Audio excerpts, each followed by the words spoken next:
In an AI economy, power is the currency and real estate is the bank that will power the AI buildout. A REIT is the way you aggregate global permanent capital into these assets cleanly, transparently, and at scale.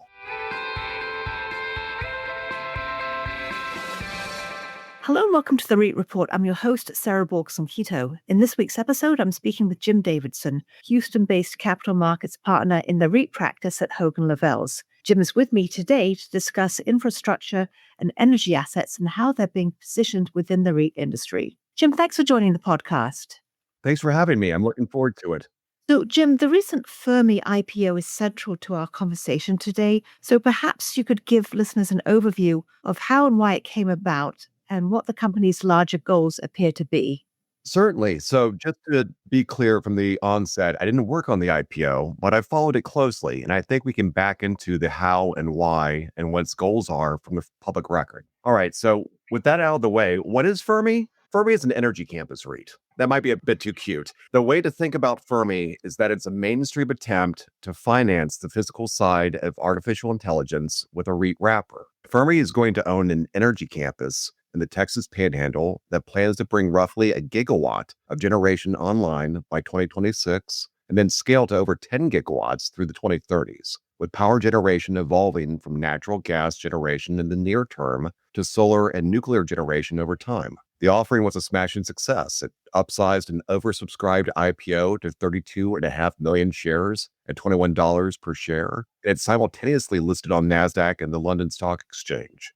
That transatlantic dual listing was very intentional, and we will talk about why it was very intentional in a bit more in a few minutes. So that was the how and the goals. Now, as for the why, there were two converging forces. First, investors were comfortable underwriting the execution despite the fact that the company is pre-revenue, and there was such high demand for this vehicle because AI has turned power into the binding constraint affecting not only AI, but nearly every aspect of the economy at the moment. Right now, demand for energy is insatiable. Demand for energy is so high, and existing grid delivery capability, like for ERCOT in Texas, is so strained at the moment that there was a story in the Wall Street Journal last week about the BYOP movement, bring your own power, with a lot of data center operators feeling compelled to build on-site gas turbines now and aim to build solar and nuclear generation capability later. Fermi's pitch was that they're able to solve this bottleneck in a wrapper that is highly investable to the broadest set of investors. So the second force that's coming together is the long overdue market epiphany that a REIT wrapper cleanly aggregates global yield-seeking capital from pensions, sovereign wealth funds, insurers, and endowments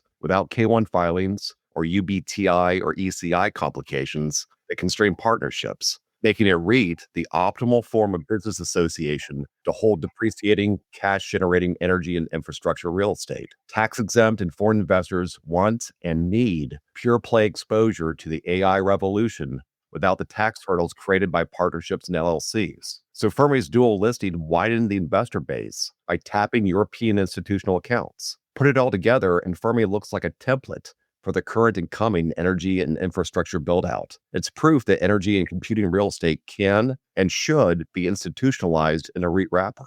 Thanks, Jim. That was very helpful. So what role have infrastructure and energy assets traditionally played in the REIT space? And how do you see that changing going forward? Sure. So just waxing philosophic for a second. For 65 years, policymakers of all political persuasions generally have agreed that it's a good thing from a public policy perspective to give everyone an equal opportunity to invest in appreciating real estate. And we call that equal opportunity a REIT. Now, historically, investment grade real estate was about buildings. So retail, multifamily, office, hospitality, and healthcare. Then together with the paperless economy movement with the internet and cell towers in the 1990s and the early aughts, the perimeter of the definition expanded. Towers and data centers proved that long-lived, fixed networks under durable leases fit the REIT model. What's changing now is the unit of analysis. We're moving from a building to a campus. That means the ground and all the physical infrastructure that makes energy generation, computing, and storage possible. With the transition from discrete buildings to integrated energy-anchored campuses, it's all very much still real estate, but it's a different flavor of it. When it comes to campuses and energy generation, more is more, All sources of power are needed at the moment, and a REIT can own all the affixed passive physical plant. That's the change. The traditional subclasses of real estate are blurring. And you hinted at this earlier, but to what extent could foreign capital enter the infrastructure and energy asset space if REITs do take a more prominent role in ownership? The potential unlock is frankly staggering because the REIT structure removes the exact frictions that keep foreign and tax-exempt investors out of partnerships. Partnerships create K-1 reporting obligations, and more importantly, UBTI for tax-exempts and ECI for non-US investors. That's a hard stop for many plans and sovereigns. REITs flip that script. Ordinary dividends are reported on Form 1099, and public REIT pathways under FERPTA, plus the qualified foreign pension fund concept, allow many institutions to invest cleanly despite federal and state law barriers to direct foreign ownership of these assets. So let's take a step back and think about the marginal buyer here. Pass-through vehicles like LLCs and partnerships no longer add demand. The pool of U.S. accredited investors with appetite for K-1 vehicles no longer drives the marginal cost of capital. The incremental demand is overwhelmingly global institutional, and those allocators favor or require 1099 exposure without UBTI or ECI friction. In other words, REITs are the only practical wrapper for capturing foreign and tax-exempt equity capital demand at scale. This is the key point. For years, infra funds have dominated energy and infrastructure investment. With the static wealth tests for accredited investors over the past 40 years, plus the pending relaxation of the definition of accredited investor coming from the SEC or the court system, and socioeconomic trends over the past 2 decades, there's no longer any meaningful daylight between the cohorts of infra fund investors, either on a direct or indirect basis, and U.S. retail. The people with disposable investable income are AIs, and those are the people who generally want pass-through depreciation. Domestic partnership capital is saturated. It's the same universe that's been investing in infrastructure and private energy for years. The incremental dollar of equity investment that the U.S. needs for this build-out is sitting in foreign institutions, pensions, sovereigns, insurers, endowments, and tax advantage pools. They want governance, scale, and a clean tax profile, and a REIT checks all those boxes. There's also a policy dimension here that people miss. Properly structured REITs can provide foreign investors with economic exposure to U.S. energy infrastructure real estate without conferring operational control. From a CFIUS and state law perspective, that could be a very different and often more acceptable fact pattern than a control acquisition of a critical infrastructure business. And it's not a blanket pass, it's fact specific, but as a channel, it's very compelling. That's why the dual listing decision mattered. It told European investors, we built this vehicle for you. And other additional types of energy and infrastructure assets that you see potentially entering the REIT space in future, and how large could this segment of the REIT industry ultimately get? The opportunity set is broader than most people think. If you just apply a simple test, if the asset is affixed to land, essential to delivering electrons, molecules, or cooling, and leasable on a long-term basis, you get a very long list of essential stuff that can go into a REIT. Think about intrastate pipeline spurs, gas storage and salt domes, compressor stations and interconnect yards, transmission and distribution corridors, substations and switch yards, water and cooling infrastructure, and, over time, nuclear adjacent real property like cooling towers. These are the ingredients to the energy campus recipe. All the ingredients are perfect for REITs. So 2 market signals support scale. First, demand. Vacancy in major colocation markets is hovering in the low single digits right now, and a supermajority of capacity under construction is pre-leased. Second, the constraint is power, not floor space. That's what caps growth today. That's why hyperscalers are increasingly moving generation on site. Now, this is the BYOP movement that I referenced earlier, and why intrastate assets, which are outside full FERC jurisdiction, can be decisive. They simply move faster. So how big could it be? If you believe AI workloads will keep multiplying and latency-sensitive applications will proliferate, the infrastructure that feeds them becomes a core real asset category. I can imagine energy campus REITs growing from the fringe to one of, if not the largest segments over the next decade. That doesn't mean that every project will qualify as a REIT on day one. Qualification is technical and fact-driven, but directionally, the center of gravity is shifting towards a campus-based, energy-anchored real estate platform. Jim, there's obviously a lot of opportunity out there, but where do you see the biggest challenges right now? So When I think about the challenges, I think about three separate buckets: integration, execution, and education. So for the first challenge, integration, this is really speaking from the perspective of a sponsor or principal. This is genuinely a new science. We're stitching together a lot of disciplines simultaneously that rarely sit at the same table. Real estate underwriting, ERCOT grid realities, Clean Air Act and related non-attainment constraints on air quality in certain air basins, water constraints, emission credits markets, gas and power hedging, offtake design, interconnection studies, etc. Even the vocabulary is different. One side will speak about weighted average cost of capital and cap rates, and the other side will speak about intertie capacity and N1 contingency. So the job is connecting those roles without anything getting lost in translation. The second challenge is execution. Hyperscaler leases increasingly include milestone and delay language with real teeth. If your substation slips because a transformer is late, you can trip a delay clause that cascades through the rest of the schedule.